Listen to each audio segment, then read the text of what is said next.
दोस्तों, ठंड का मौसम यानी विंटर सीजन लंग्स की बीमारी यानी फेफड़ों की बीमारी वाले पेशेंट्स के लिए अक्सर प्रॉब्लमैटिक होता है। अक्सर इस समय रेस्पिरेटरी प्रॉब्लम्स या अगर लंग्स की कोई बीमारी है तो अक्सर बढ़ जाती है। आज हम बात करेंगे किस किस तरह से और कौन कौन सी बीमारियों को विंटर सीजन में ज़्यादा प्रॉब्लम होती है। यदि आपको लंग्स की कोई बीमारी है तो लंग्स की बीमारियों को विंटर सीजन कैसे अफेक्ट करता है, आज ये डिस्कस करने का प्रयास करेंगे।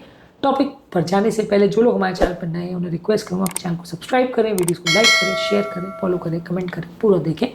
टॉपिक इंपॉर्टेंट है, इसे अंत तक देखिएगा। चलिए शुरू करते हैं इंपॉर्टेंट वीडियो।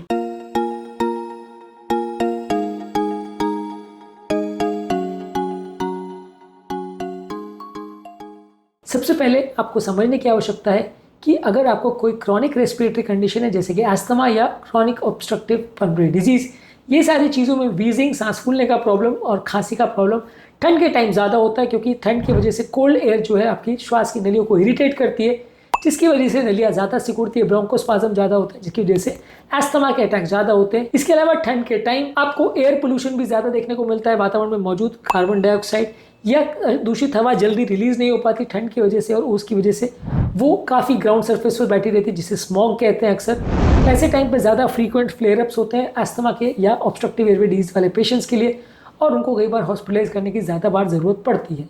इसके अलावा श्वास के इन्फेक्शंस भी ज़्यादा होते हैं। इन्फ्लुएंजा, रेस्पिरेटरी सिंसिटियल वायरस और कोविड वायरस जैसे कई कीटाणु जो है ठंड के ज़्यादा टाइम एक्टिव रहते हैं और बॉडी की इम्यूनिटी भी कॉम्प्रोमाइज़ हो जाती है। इसकी वजह से लोगों को बार बार निमोनिया होता है, रेस्पिरेटरी वायरस का हमला होता है, और ये सारी चीज़ें आपके पहले के अस्थमा या ऑब्स्ट्रक्टिव एयरवे डिजीज को ज़्यादा वर्सन कर सकते हैं, इसलिए आपको ज़्यादा ध्यान देने की आवश्यकता है। इसके अलावा ओवरऑल लंग्स का जो एयर फ्लो है वो भी कॉम्प्रोमाइज़ हो जाता है। अग्रेसिव फिजिकल एक्टिविटी करते हैं तो ठंड से ज़्यादा नलियाँ सिकुड़ने का चांस ज़्यादा होता है, इसलिए लोगों को एक्सरसाइज करने के बाद भी या कोई काम करने के बाद भी ठंड के टाइम ज़्यादा सांस फूलती है, यानी लंग फंक्शन भी ज़्यादा कॉम्प्रोमाइज़ होता है। इसके अलावा वातावरण में जो हवा होती है अक्सर उसमें मॉइस्चर बहुत कम होता है। ये ड्राई एयर जो है अक्सर आपकी रेस्पिरेटरी प्रॉब्लम्स को बढ़ाती है। ये आपके लंग्स में ज़्यादा इन्फेक्शन भी कराती है, और लंग्स का जो म्यूकस मेम्ब्रेन होता है उसमें जो मॉइस्चर होता है वो कम हो जाने की वजह से कीटाणुओं से और इरिटेंट से लड़ने की क्षमता लंग्स की कम हो जाती है। इसकी वजह से भी ठंड के टाइम ज़्यादा इन्फेक्शंस या प्रॉब्लम्स होते हैं। इसके अलावा ओवरऑल घर की जो एयर क्वालिटी है वो भी कॉम्प्रोमाइज़ हो जाती है। स्मोक की वजह से, डस्ट की वजह से, पॉलन ग्रेन की वजह से ये आपकी अलग अलग तरह की बीमारियों को खड़ा कर सकता है। इसलिए ठंड के टाइम इंडोर यानी घर का एयर क्वालिटी भी कॉम्प्रोमाइज़ होता है, और बाहर का एयर क्वालिटी भी कॉम्प्रोमाइज़ हो जाता है, क्योंकि पार्टिकुलेट मैटर बाहर बहुत ज़्यादा रहते हैं जो कि लंग्स को ज़्यादा इरिटेट करते हैं। इसके अलावा कुछ स्पेसिफिक बीमारियां जैसे इंटरस्टिशियल लंग डिजीज वाले पेशेंट में ब्रेथलेसनेस और खांसी ज़्यादा होगी। पल्मोनरी हाइपरटेंशन वाले पेशेंट्स में पल्मोनरी प्रेशर ज़्यादा बढ़ जाते हैं। ठंड के टाइम इन्फेक्शन भी ज़्यादा होते हैं, इसलिए पल्मोनरी आर्टरी प्रेशर बढ़ जाते हैं, हार्ट फेलियर का चांस भी बढ़ जाता है। इसके अलावा ब्रोंकिक्टेसिस वाले पेशेंट में कई बार म्यूकोस प्रोडक्शन ज़्यादा बढ़ जाता है ठंड के रिस्पॉन्स में, जिसकी वजह से बार बार इन्फेक्शन होते हैं, तो ब्रोंकिक्टेसिस के पेशेंट्स भी ज़्यादा बिगड़ जाते हैं। बेसिकली आप मान के चलिए कि ठंड के टाइम ज़्यादातर पेशेंट्स जिनको लंग्स की प्रॉब्लम होती है वो बिगड़ जाते हैं। बचने के लिए क्या करें? ठंड से खुद को बचाएं, घर की एयर क्वालिटी और बाहर की एयर क्वालिटी को इंप्रूव करें, बहुत ज़्यादा पोल्यूशन नहीं होना चाहिए, घर के अंदर ही इंडोर क्वालिटी को चेक करते रहिए, और एयर फिल्टर्स या एयर प्यूरिफायर्स या ह्यूमिडिफायर्स का प्रयोग करें। इसके अलावा वैक्सीनेशन करिए ताकि ठंड के टाइम ज़्यादा इन्फेक्शन नहीं हो। अपनी इम्यूनिटी को बढ़ाने के लिए स्टेप्स लीजिए। इम्यूनिटी बढ़ाने के लिए क्या क्या कर सकते हैं उस पर ऑलरेडी हमने वीडियोस किए हैं।